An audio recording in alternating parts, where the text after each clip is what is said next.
So I guess it was convenient for you to turn your back on the woman who held your spine. Woman, you were brought forth from my side, created to support me, that the gravity-stricken moon does to brisk breath of nightfall. But when fear clawed its way into my heart, when he called my name in the Garden of Eden, you shrank and hid your shameful body. Where were you? When the Prince of Night found his way to your star? You watched him lie, and I watched you sit and set like sun. You morning of a man, you can't even see the nightmare you have become. I was there, standing in the distance, having a conversation with my backbone. I wanted to stop you, but you let that evil reptile with eyes, slow dancing with deceit and tongue swift as breeze, who you damned to think that you could be wise as the God who thought the galaxies into existence. Adam, I thought he was my friend, letting me on secrets God Pinky promised the leaves not to tell. He pointed me to the tree, told me of what I was missing, and as my faith in his lies led me to stare, I watched death become gorgeous. But God is beautiful. Adam, my tongue became sight. The fruit looked too good not to taste and see that God is good. But God is thief. He kept us from the one thing he knew will turn our minds deity. No, Eve. God is wise. Can't you see? In our feast for knowledge, we have become fools who search for wisdom from a mere branch and forgot about the God who has the power to grow us from dust with no roots. His mind is wide as sky, and we were free as clouds. But now, the silent hum of shame echoes the land. The eerie chills of Father's curse crawls across our conscience. And the very river that we bathe our naked souls in is damned because of you. What have you done? Do not blame me for murder and name yourself victim, as if we are not both ghosts with skin. You left me for dead. Did you forget the sixth day when God made you? From dust. But he made you from me, for me. While I was asleep, he carved you from my caged bones. Beautiful. But you, with your pride of dispositioned, switched positions and tried to take the lead, took heed from a snake and didn't consult me first. You didn't respect me. He gave you authority. He made you the head of us, but you became neck. I can still see the apple stuck in your throat. Adam, swallow your pride. You were supposed to lead me, yet I am to blame.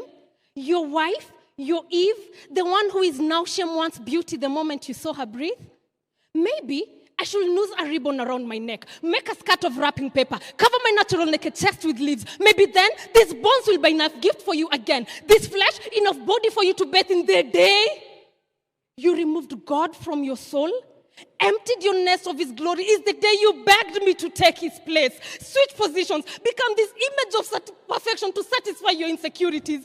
God forbid our sons grow up treating their sisters like cemeteries, stacking their bodies and bones in one closet to wear as one flesh every time they want to feel alive. Eve, please understand that you further prove my point. That prideful organ brewing beneath your breast beats with no submission for your husband. And for that, our future daughters will not be quite gentle. No. In fact, some of them will be loud as nagging crows, scavenging on the dead earlobes of men. Their bodies, which were made for God's glory, will be used as lures, enticing our sons to sin. Then these women, your offspring, will hand over their souls to men who are not their God. They will kneel for value at the altar of man's approval, but that worship will not make them whole, nor holy. Do you see what you've done? You made this about you by blaming me. We are both sin wrapped in flesh, both broken creations, stained glass windows, with no shine, no sun, no light. We are both dark, imperfect, lost. We have fallen.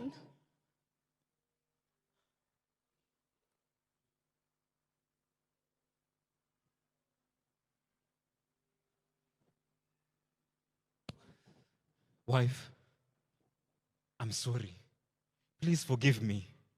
You have no idea how shameful my inside screams for not protecting the only woman I've ever known from the sting of death. I feel like a lonely grave, wallowing in a walking coffin of a man, buried 6 feet under guilt. But Believe me when I tell you, you are still the woman that my vision sang to in the Garden of Eden. Even if God were to separate us for 1,000 years, I'll still write to you every day faithful. And my letters will literally litter the land with love, my lady. But forgive me if my blood still drips thick with condemnation. There is nothing but murder living in my genes. And I can only pray that our unborn son, Cain, doesn't follow in his father's footsteps. Husband, forgive me and my heart and the limbs that led me away from the safety of your palms. The parachute folded beneath I left in vain. I promise I will never try to fly without you again. Your word is wind, and I will be foolish to disrespect the tornado I was created to love. You spoke of our son, but remember our God. Remember what he told the devil as he cast serpent. He spoke of my womb, and from it a seed will come. The devil will strike his heel, but our seed will crush his head. Yes, we are dying, but one day we may rise from the dead. We are not hopeless. Mercy has its sights set on us sinners, and its source is our God. He will rescue us out of the sea of sin, like hands beneath a drowning soul. A rainbow before a lightning bolt speaks. He He reigns. reigns, and when the clouds break, God shall appear and show that his yoke is easy. A light too mighty for anything pitch black to trap our backs back behind that cage we craved. The way of escape is near, if we wait with hope, nailed to our faith. The truth, cross-stitched to our burdened bodies. The life, stretching like the arms of an horizon, rising for all to see. The sun still lives. Eve, forgive me. Adam, forgive me. God, we we try to be our own God. Please forgive us.